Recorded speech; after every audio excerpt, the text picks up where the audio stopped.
Paralysis होने के बाद सबसे ज़्यादा नुकसान होता है आपकी नर्व्स को, आपकी मसल्स वीक हो जाती है, साथ में आपका ब्रेन और मसल्स का जो कोऑर्डिनेशन होता है वो वीक हो जाता है। इसको ठीक करने के लिए आपको मेडिसिन्स की ज़रूरत पड़ती है और इसके साथ साथ आपको फिजियोथेरेपी और सही डाइट की बहुत ज़्यादा ज़रूरत पड़ती है।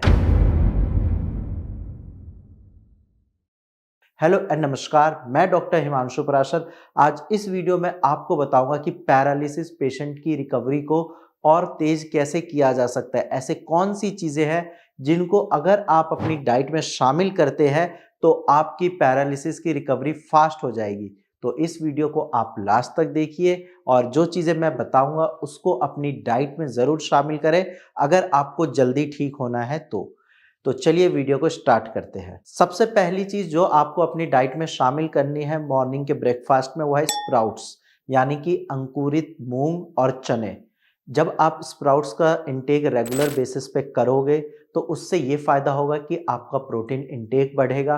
प्रोटीन इंटेक जैसे ही आपका बढ़ेगा तो आपकी जो बॉडी की मसल मास है उसकी स्ट्रेंथ बढ़ेगी और साथ में आपके बॉडी का स्ट्रक्चर सही होगा, आपकी मसल्स स्ट्रांग होगी और उस वजह से फिर आपको पैरालिसिस में इम्प्रूवमेंट मिलेगा। और स्प्राउट्स लेने से आपकी बॉडी में विटामिन बी कॉम्प्लेक्स का इंटेक भी बढ़ेगा जो कि आपकी ग्रोथ के लिए भी सही है और आपकी इस बीमारी में काफ़ी ज़्यादा हेल्पफुल होगी। इसके साथ साथ आप अपनी डाइट में मिल्क और पनीर को ज़रूर शामिल करें। मिल्क और पनीर लेने से आपके शरीर में कैल्शियम की मात्रा बढ़ेगी। जिन पेशेंट को कैल्शियम की कमी से बोन वीकनेस होती है वहाँ पे उनको इम्प्रूवमेंट मिलेगा और साथ में आपको विटामिन डी भी मिलेगा जो कि आपकी बोन की डेंसिटी को इम्प्रूव करने में काफ़ी ज़्यादा हेल्पफुल है। और पैरालिसिस में अक्सर पेशेंट की बोन्स वीक होने की वजह से सही से चल फिर नहीं पाते हैं।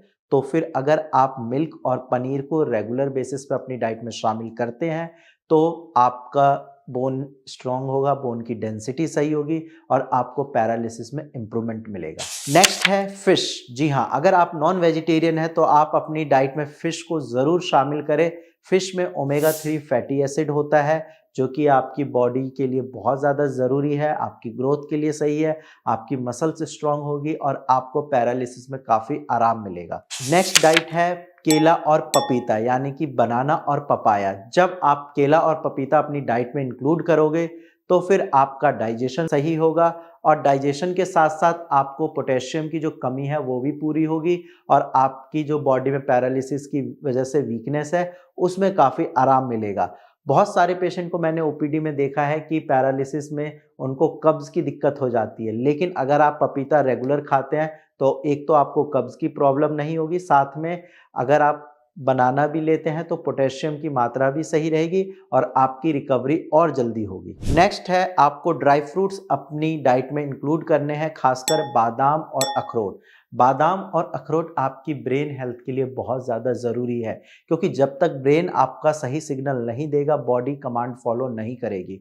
तो इसीलिए आप बादाम और अखरोट को अपनी डाइट में शामिल करें, डेफिनेटली इम्प्रूवमेंट मिलेगा। ब्रेन हेल्थ आपकी सही होगी, ब्रेन में नर्व सही से काम करेंगे, ब्रेन सही से सिग्नल देगा तभी बॉडी उस सिग्नल को फॉलो करेगा। ये सारी चीज़ें जो मैंने आपको बताई ये आपको अपनी डाइट में शामिल करना है ताकि आप भी बाकी पेशेंट की तरह जल्दी रिकवर हो जाए।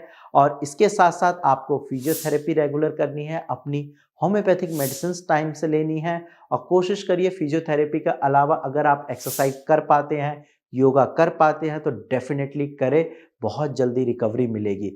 इसके साथ साथ कुछ चीज़ों का आपको ध्यान रखना है। ठंड में आप धूप में बैठ सकते हैं, उससे आपको विटामिन डी मिलेगी जो कि आपकी बोन्स के लिए बहुत ज़रूरी है। साथ में आपको ज़्यादा ऑयली फूड, ज़्यादा फास्ट फूड नहीं खाना है और अपनी मेडिसिन टाइम से लेनी है। और पैरालिसिस में पेशेंट अक्सर हार मान जाते हैं, लेकिन आपको हार नहीं मानना है क्योंकि ठीक आपको होना है। और आपको ये भी बुरा लगता होगा कि आपकी वजह से कोई तीसरा इन्वॉल्व हो रहा है क्योंकि आप सही से चल फिर नहीं पा रहे। इसीलिए जल्दी ठीक हो जाओ क्योंकि एक तो आप अपना काम रेगुलर बेसिस पे कर पाओगे और आपके साथ जो आपकी फैमिली इन्वॉल्व हुई है वो भी फ्री हो जाए और वो अपना काम सही से कर पाए।